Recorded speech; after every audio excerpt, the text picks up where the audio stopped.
Hey, this is Joseph from Light Organ Records. I don't know what camera to look at, but welcome to 604 Verses. I'm here with Sleepy Gonzales. Yo. Hey. Who are you? Me, personally? Sleepy Gonzales. I'm Allie. This is Nick. I play the bass, and sometimes they let me sing. How do you decide that? Who gets to sing? Whoever has the best song. Yeah. Someone Fight. says, I have a song. You say, okay. Okay, so is that like you get into the room and you like battle it out with, like, are you writing collaboratively or are you all bringing in your own material right now?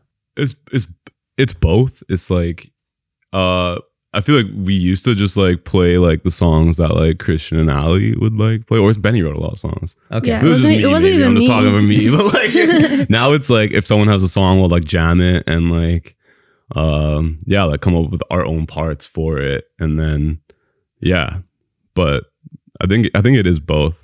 Does it happen where you come in with something and you're like, I wrote this song, but actually, like, I think Ali should sing it, or no, I've got to sing it, or any trade-off like that? I think I usually just end up singing on everything, even if it's a little bit. Like even on Nick's songs, they like pretty like little oohs and ahs and stuff. All right, let's go back a bit. So, how the band got together, what started it, the name. Yeah, so Nick wasn't there yet. He didn't exist in our lives quite yet. It was just me and Benny and Christian. We were in high school, and I like sang like all throughout high school, like all the talent shows and stuff. And then I got to be friends with the twins, and they had a song called Mexico that Benny wrote. Okay. And they were like, do you want to sing on this? And I like went to their room and they had a little setup. And then from there, like, I don't even think we really talked about it. We were just like in a band suddenly. And the name, I don't remember deciding on the name ever. Like, I don't even remember deciding. But I think it was from their dad. And they would like call them Sleepy Gonzales. Okay. Because they would be sleeping all day. And, they're teenagers. And yeah. And then Nick just appeared one day out of the Nick ether. appeared out of nowhere. I had concepts of bands happening and like lineup changes, and I was going kind of crazy. And then the person who my buddy Sarah, she played bass in my band, and she one day was like, I met these twins at school and we didn't need anybody, but we really needed just a drummer. And she was like, I met this guy at school and his brother plays the drums, so I'm gonna jam with them. And I was like, sick. And then slowly, like, I stopped hanging out with her, and then I started hanging out with these guys, and then then they asked me to play bass. Right. Yeah. Nick would they would practice like just punk music, their punk music in my parents' basement, Okay. and my mom was like, "Are you in this band? Like, why are they in the basement?" Wait. So Nick and his pals would come over to your house and jam in your basement, and you'd just be like upstairs. Yeah, and then the first eventually, time I met Allie's mom, the first time I met Allie's family, I just like showed up to Allie's house, and I thought like, he's like, yeah, we have a jam space in Allie's basement, so I like went down there, and I was like, hi, I'm Nick, whatever. Went downstairs, and I'm just like screaming down in the basement, like playing guitar super loud, and I guess I was like rattling the house or something. It was really loud. That's like sometimes when you have a house, you get a family of raccoons that somehow moves. It's kind of like you that. had an indie band just show up. Yeah. I think like one of those nights was like my birthday party, and the twins were like, "Can Nick come?" And I was like, "I guess." Like I don't really know. I was like, I don't really know him, but okay. And then it's funny because Nick and I like got so close. So you've been a band now for 7 years, 8 years? I think it's I think like it's been, like, literally 9 been years. like 10 years. I think it's almost 10. No, more than that actually. Oh, I think Sleepy G has been a thing Sleepy for G. over 10 years, but I've been in the band for over 9 years. Okay. Yeah. That's crazy. And what was the first record you put out? Wait, The not- first? Yeah.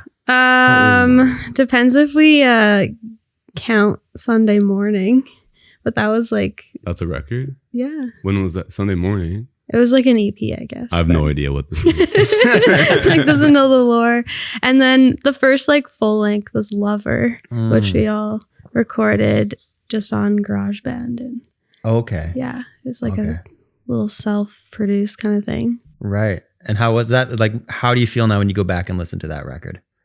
It sounds like different people, but also like so familiar because it has all the like, core of who we are. but like I don't even recognize how my voice sounds. Like I can't sing like that anymore. It sounds like classic Sleepy G, even though we sound pretty different now. Yeah, there's a real sort of like pulpy kind of surrealism to your music and very like improvisational and atmospheric. But there's also this like kind of punk rock edge. Is that a lot of your influence, Nick? That's what Nick claims.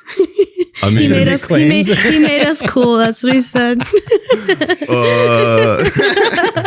I think like when we first started playing live, it was like just kind of like we didn't like know what like it was gonna be like, and then the show like songs that like are on like Lover and stuff that are like you listen to them on the album, they're like really soft and they're just like kind of like folk music or lo-fi folk music. And then when we all like got on stage together for like the first few times, like it was like the energy was just like different. We were like jumping around and like, you know, like less than a year in, I'm like smashing guitars on stage and like we're just like getting after it and like knocking each other over. And like, so I think that was all of us. Like, I don't think I was the one who's like, all right, we're going to do this now. But like, I think it was just something that happened and like all four of us like hopped on stage together. We just like the energy was kind of wild.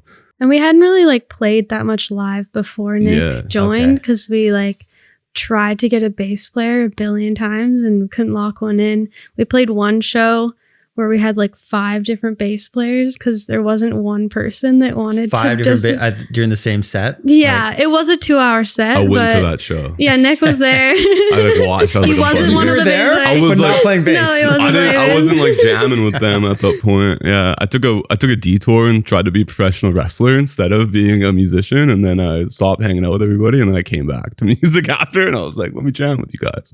We need to hear a little bit more about the professional wrestling. No, it wasn't very long. I got hurt, I got injured, and then I just like quit. But I love wrestling, and I thought I could be a wrestler for a bit, and then I went back to.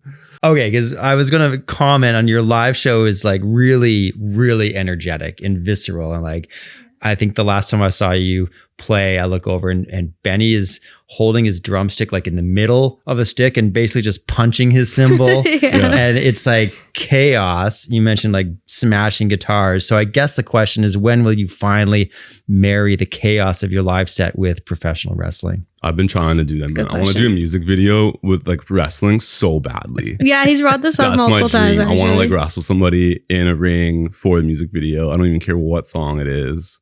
I just that's my dream, is to be in the ring for a music video.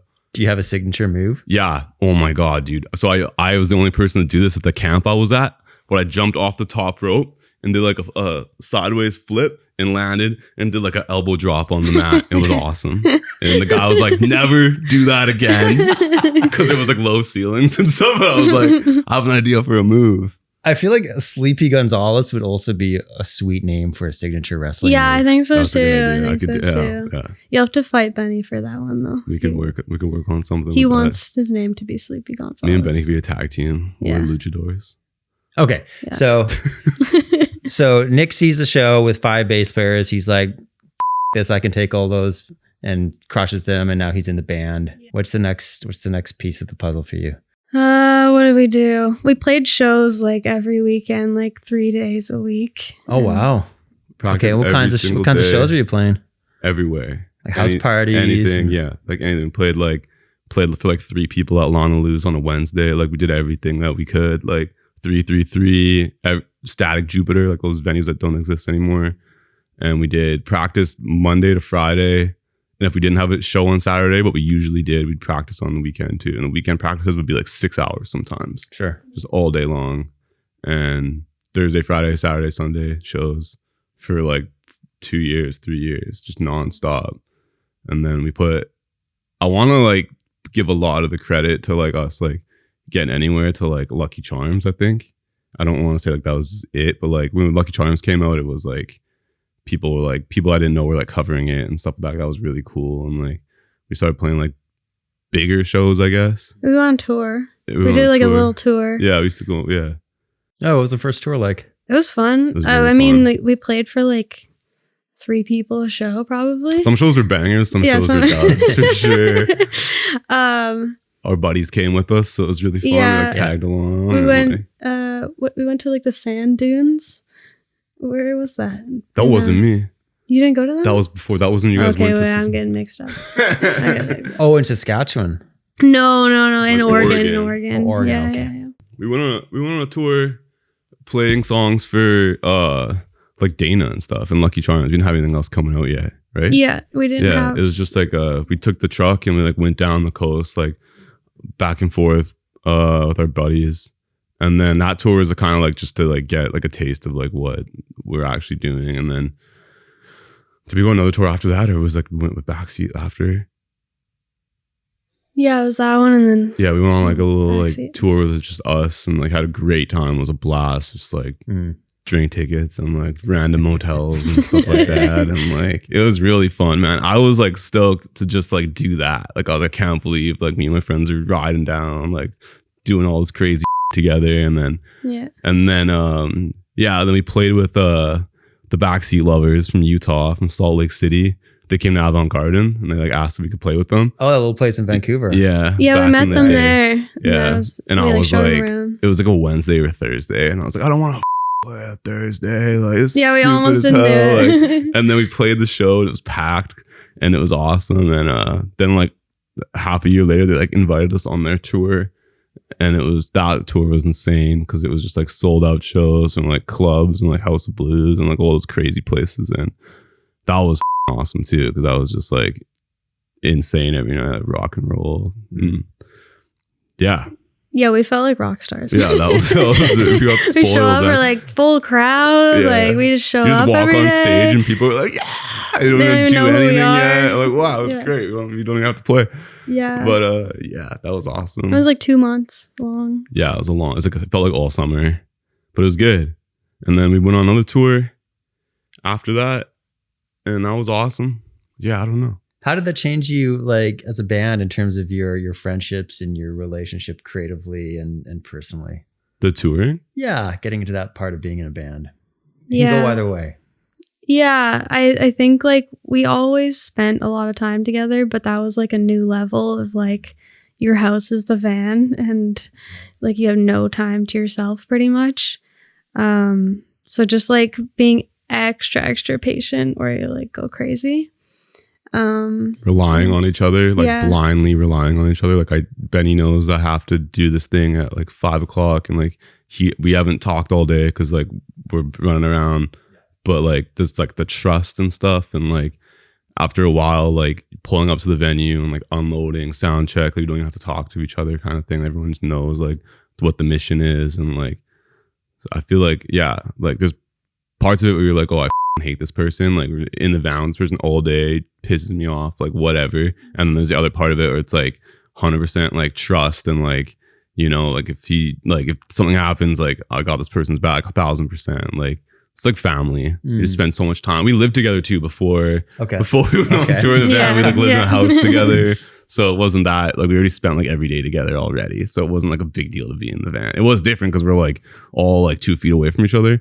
Yeah, But yeah. it wasn't that different because we see each other all the time. And yeah. Definitely like one of the coolest, if not the coolest thing that's ever happened to us. Yeah, for sure. It was like bad. I look back on that tour all the time. That was sweet. Yeah. Spoiled. Are you Yeah. so are you still living all together or not anymore? No, We're we all separate. We all live in our own pads now. So how did that change things for this record? It's different for sure. This is yeah. the most different record. Like we've always, I was saying like to Nick on the way here, like we've always had kind of like, okay, this one, like you might be able to tell Allie wrote this one Nick wrote, like it's like more punk or like, you know, it's always been like a mixture, but I feel like it's like way more that we're leaning into that. And like we each like contributed something to each song still. But like Nick wanted to like call it mixtape because it like feels more like We're calling it Blank Memory Case. Yeah. It's the song Ali wrote called Blank Memory Case. I think it's gonna be like the first song on the record maybe. But yeah, like to me it sounded like it sounds like a mixtape like you just like make for one of your buddies as random music on it, like different kinds of songs and stuff. But it's still like when you listen to it, like you can still hear like it's Sleepy Gonzales for sure. But there's like I feel like maybe like one song might not like be super similar to like the next song on the record. Okay. But yeah. yeah, I think that it's cool. I think that like it sounds still like like super organic and like raw, and like we still worked together on everything. Like everyone like touched everybody's song and like did something on everything. Like so that, like, yeah, it was cool to write like this though, and like make the album like this, where it was like, I wrote, like, we just like pick songs that we all have and we're like, let's put these on the record, and like that's how it kind of came to be, I guess. And less like, we like layered less. Like Nick was saying, it's the least synthy album we have. Right. Did you do this one kind of a bit in a studio, a bit at home? Like how? It was mostly at Harley's studio. Oh, okay, right. Harley Small. Yeah. Right. We did a couple things at home, but yeah, his cool spot. It actually burnt down the studio.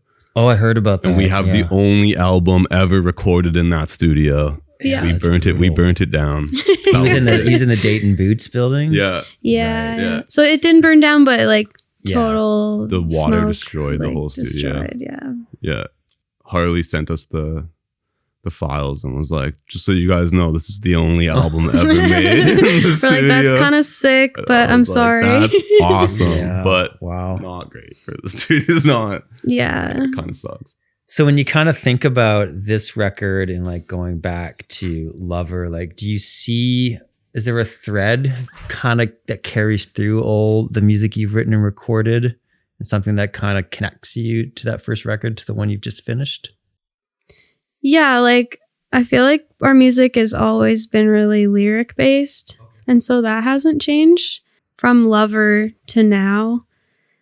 Like each album, especially Mercy Kill, kind of like was that bridge between everything, where it was kind of like a mix of everything.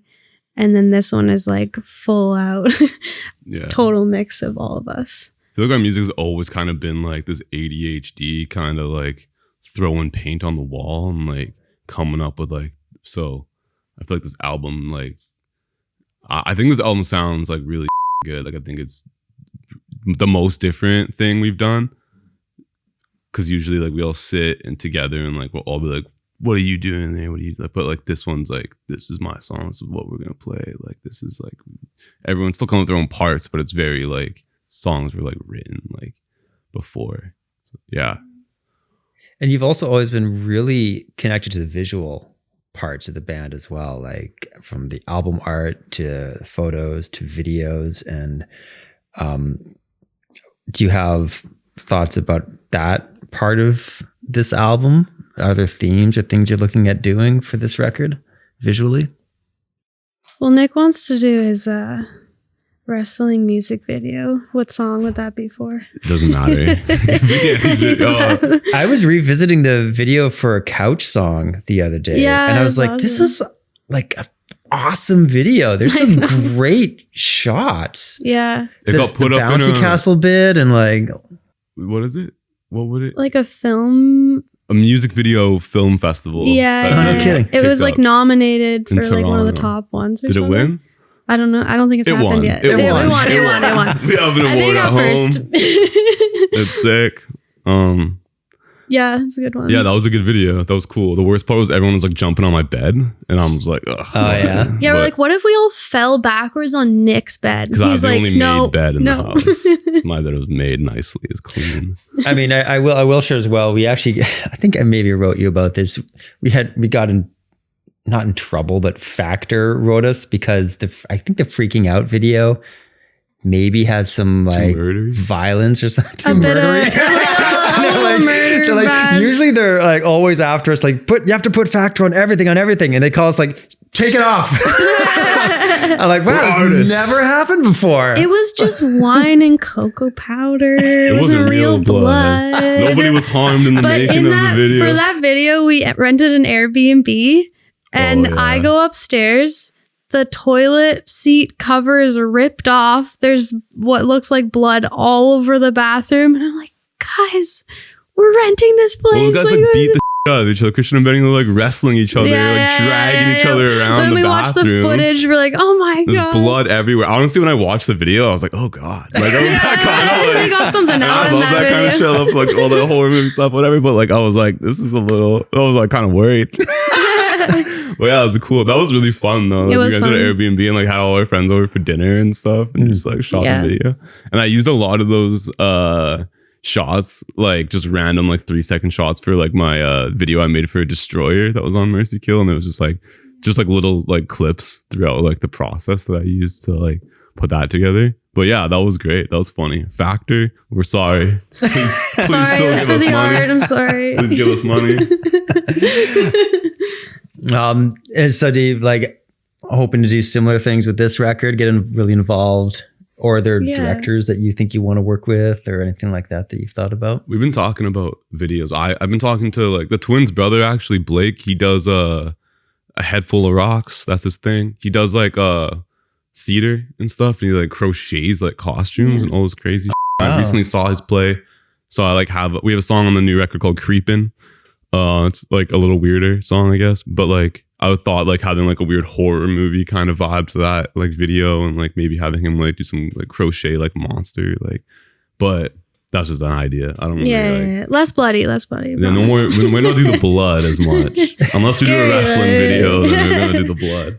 Have you ever gone to the sort of more like amateur wrestling things? They'll have it. Like I love them. Yeah. I'm a huge wrestling nerd. Like I know, like I can talk about wrestling for hours, man.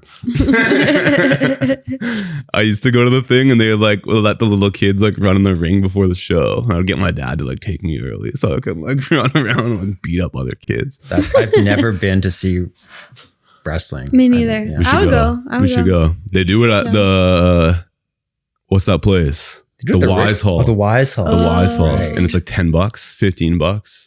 Yeah, that to me seems like there's like the Vince McMahon, like big kind of stadium thing. But then, yeah, you can go see stuff just at like the Russian community Yeah. center. Yeah, it's rock. awesome. It's punk rock. It's badass. I love wrestling. Okay, tell me a little bit about Jay Chillin and how you're gonna actually take over this podcast. So Jay Chillin is like, it's very loose. It's raw. It's like, we don't have anything. We usually like, other than having a guest on the show, it would be like, hey, does your band want to come on? Or like our friends, a lot of our friends are musicians. Other than having a guest on the show though, it's like, we don't know what we're going to play. We don't really know what we're going to talk about. It's just like current events kind of. And like me and Benny just like rambling, like doing stupid bits to each other. And people don't know if the show is on the air sometimes, or if it's just like we're having like technical difficulties and stuff. That's the show. That's all part of its art. It's a live breathing art piece that's on the air every Wednesday 9 to 11. That's CITR 101.9. And yeah, we're hoping to like do more of like a podcast thing, because like we like want to just do more wild stuff. And, Okay. yeah, not get in trouble at college radio, government radio. Yeah, no, they're awesome. UBC's been like so great to us, and yeah, it's awesome, man. We have like just cool like artists come in all the time, and play live, jazz, country, everything, punk rock. It's cool. I don't know how to describe it. Just two stoners, the studio. Sounds good. Yeah. What are you two listening to right now? Mickey. Who? Mickey. How do you I say his don't know. name? Okay. Is that how you say it? McGee? Mickey. That's it. I listen to McGee. I listen to Black Flag. They put a new live album. Oh, really? I don't know if it's new. I just found it. Is this, yeah, because don't they have like a kid kind of singing for them right now? Oh, yeah. I don't know. So it's like an old live record that they, okay. I can't do that. I don't know what's going on with them anymore. There's some Spanish language songs on the new record too, aren't there? Yeah, and a Portuguese song. And a Portuguese song. Oh, I didn't catch that one. Yeah. Who's singing the Portuguese song? Nick. Ah, Yeah. My family is from Portugal, okay. and I don't speak Portuguese well, but I tried to write a song in Portuguese. Okay. Yeah, and the song's cool. Like it's like hard to listen to now, because some of the lyrics I like would call my grandma and be like, "How do I say this?" And she would like tell me and like make fun of me, and like.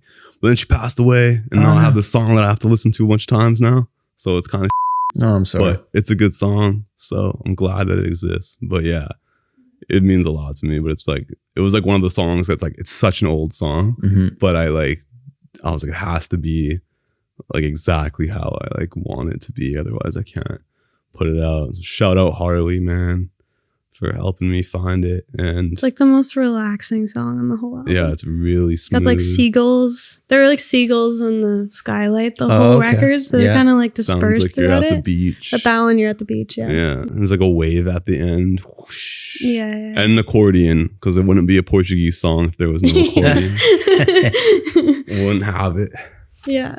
And Christian singing the Spanish language songs. It's Benny and It's actually- Christian. Yeah. Benny's song, Bad Hombres. Yeah. Yeah, It's so funny. yeah. The title's funny. Named it because Donald Trump was like, we gotta keep these bad hombres out of here. And I was like, you should call the song Bad Hombres. So if you could like hope that when the record comes out, people are listening to it, like what are you hoping they might take away from it into their lives? Do it, you know? Like we're still doing it. We're putting music out. It's like, I don't know. I feel like we haven't like, we still make the like bangers and we're putting out live. That's gonna be played live. That's exciting. And it's like loud and there's energy and I think like accept where you're at, you know. yeah. We could have like picked it apart to try to make it like feel a little more cohesive along the board. But like I think we just accepted like, hey, this is where we're at as a band. This is what we made. Like Soul Apocalypse, for example, like all across it's kind of like similar vibe. But this one we're like, it's okay. We wanted This to is be where we're at. like not stripped back to where it was like a country kind of sounding thing, but like we wanted it to be more like this is the song, like when something sounds good, like you just like this is it sounds good, like that's how Less we- produced. yeah, like like, we that's how could we play wanted it it kind to of how it be. is. You kind of mentioned how the previous record, there were lots of layers and lots of synths. Like, was it sort of Yeah. in your mind? Like, it's very easy to get carried away with the amount that you can do with on the recording now. Yeah, you can add like a billion layers. And, Yeah. yeah, And, like, that's cool sometimes. but- everything you add to a song can sound cool, like, you know, by itself. Like, oh, this piano sounds so cool, let's throw this on there. But like once you listen to the song, it's like 100 layers in the song. It's kind of just like a lot more like one take of things. yeah. Like I did like a piano take on Nick's on the Portuguese song, and done. we're like, yep, that's good. That's it. Don't question it. I don't think I did more than 3 like vocal takes for like I sang 3 songs on the record, and I think I did like maybe them all like twice or like maybe 1 3 times. And we were just like, it's like good. Mhm. That's what it sounds like. That's how my voice sounds. They only put 3 songs on it this time. Not just one at Not the just end. one. I have now They're in the middle, I have too. 4 Sleepy G songs now. We got the, well, actually, Benny was mentioning earlier, Slow Apocalypse 5-year anniversary. Oh, I'm yeah. not sure Yeah. when this will actually come out, but that was such a great record as well. And it came out at obviously such a crazy time. I always thought like that came out in 2020, basically. And then it was like the whole title of the record, everything just really fit with what was happening in the world. at that Yeah, time. for real. We didn't even like Yeah, mean that to wasn't do planned. that. It was just like, holy. We started it like right before all that happened, And then Slower Apocalypse, which actually is a rad listen for anyone watching that hasn't checked that record out. That was maybe a year or two afterwards. That yeah. it's sort of tangent now, but that whole period too, you had all this peripheral stuff like New York Sludge and like this other sort of like music. Is there still kind of that stuff happening in the background with everybody? Oh, Yeah. for sure. I think we just like to, I think we all like change all the time as artists and stuff and like make stuff. And like the New York Sludge, I don't know about the Slower Apocalypse, but the New York Sludge one, we made that like on tour. Like we had like maybe 2 weeks off. But anyways, yeah, we Christian like set up some stuff in like our buddy's garage and like was recording stuff. And then we just had like field recordings. Yeah, And like then sending voice memos. We like from made tour. a buddy in Nashville who had a studio, so we like recorded some of that stuff there and like just random instruments. And yeah, I think there's like, we really like to like experiment and like make stuff like that. And then we also like to make like songs that are like Can sing along. songs too. catchy and pop songs and like have Yeah. fun. Yeah, there's this. I think I heard Tom Waits describing his music one time years ago, where he said he likes to think of like the way he thinks of a song is like the way you might see the world if you're viewing it through a fish tank, and sort of on the other side of the tank, you can still see the chair and television set or whatever, but it's sort of just distorted and kind of. And a lot of your song writing, I sort of reminds me of that, because there's this beautiful song and then it's just got this like material like around it and hung off of it that gives it this sort of weird kind of surreal sort of sound, which is really interesting. That's really cool. There's like a song on that one that's like a part of a song that I was writing at the time and a part of a song that Ali was writing at the time. And then those are like on one single track on like New York Sludge, but they like weren't like fully like flushed out concepts, but they were like two like really like sweet sounding like melodic things that are just like in this like weird like warpy like where are we kind of sound, and just to make stuff. We just like making stuff. The art, we make the album art, we make the videos, we make the music. Like we just like to do like that. Yeah, it's been awesome to have all that and like to be able to do this. It's been sick. It's been a long ride. Sleepy G. For real. I guess on that note, thanks. Blank memory case. Blank memory case. Coming soon.